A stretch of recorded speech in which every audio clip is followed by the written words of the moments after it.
Today we're hanging the temple ornament. The Wisdom of Solomon.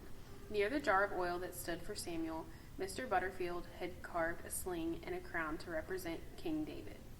Close by, he carved a gateway, 2 pillars, and an arched entry over the top. "Is that David's palace?" asked the boy. The carpenter had grown so used to these daily visits that he had no longer jumped when a shadow fell across his work and a small finger reached out to stroke the wood. "It is the great temple in Jerusalem, Solomon's temple. You must have heard of Solomon. There were fairy tales written about him. He was so famous. Flying carpets, genies in bottles, that sort of nonsense." "Can't you do genies then?" said the boy, as if the gates were boring by comparison. "I'm not carving fairy stories. I'm carving Bible stories. At least I would be if people would just let me get on." Solomon's temple was real, and before anyone asked him to, he was telling the story of Solomon's temple. Solomon was David's son, but whereas David could be stupid sometimes, downright wicked on occasions, Solomon was as wise and good as any hero in a fairy tale.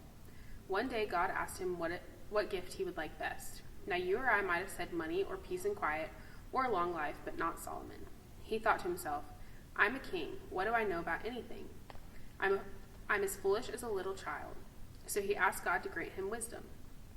God was so delighted, he gave everything else to Solomon as well: good looks, victory, love, wealth, and everything.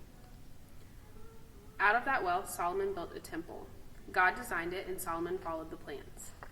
Together they came up with a building so immense and beautiful that in time the world came to marvel at it.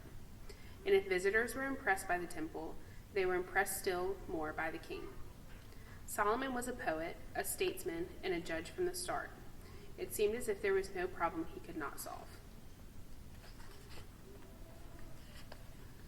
So it was to Solomon that people brought their quarrels and lawsuits, their problems and complaints.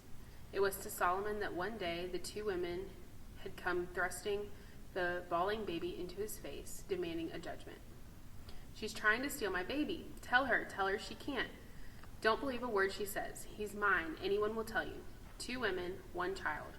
Someone had to be lying." Rachel said that Miriam had stolen her baby when her own died in the night. Miriam said that it was quite the other way around.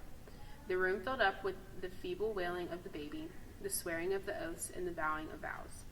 Solomon put his hand over his ears. "Stop, silence, be still." All but the baby fell silent. Solomon studied the red-faced creature in his lap. Then he stood up and laid the baby on the floor. Perhaps he did not want his robes dirty. "Are there witnesses?" he asked. There were none. "Is there any proof or evidence?" There was only the word of the women. "Then let the prize be shared between them." And he called for a sword. His face was blank, his voice as sharp and cold as a blade. The women gaped. The king sized up the sword stroke needed, the upswing, the force, the size of the target. Then he lifted the blade to cut the baby in 2. "Stop!" Rachel dropped to her knee and leaned across the baby to shield it with her body. "Stop! Don't! She can have him. I withdraw my claim. Only don't hurt him. Let him live." Her eyes were like 2 deep wounds in her face. Miriam gave a yelp of victory. Solomon laid aside the sword. "Now I have the evidence I needed," he said, and his voice was soft as velvet, as gentle as a woman's. Tenderly lifting the baby, he laid it not in Miriam's reaching arms, but in Rachel's. "A child's true mother would sooner break her own heart than harm her child," said Solomon. "I know now that he is yours."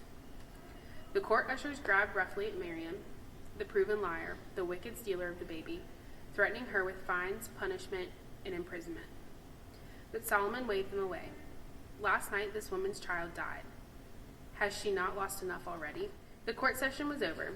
The palace fell silent, but for the distant bang and clatter of building work up at the great temple.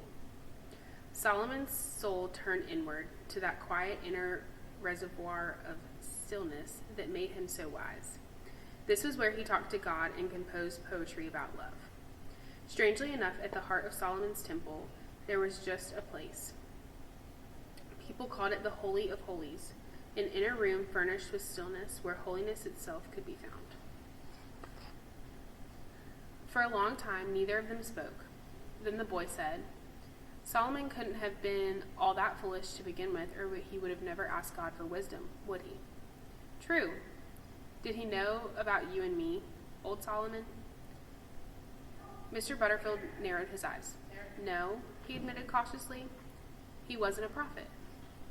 But we knew about him, right? Said Mr. Butterfield, scenting a trick question. So that makes us wiser than Solomon, doesn't it? And the boy ran out of the church, laughing delightedly. Hearing the door reopen, Mr. Butterfield retailed. You're not wise, lad.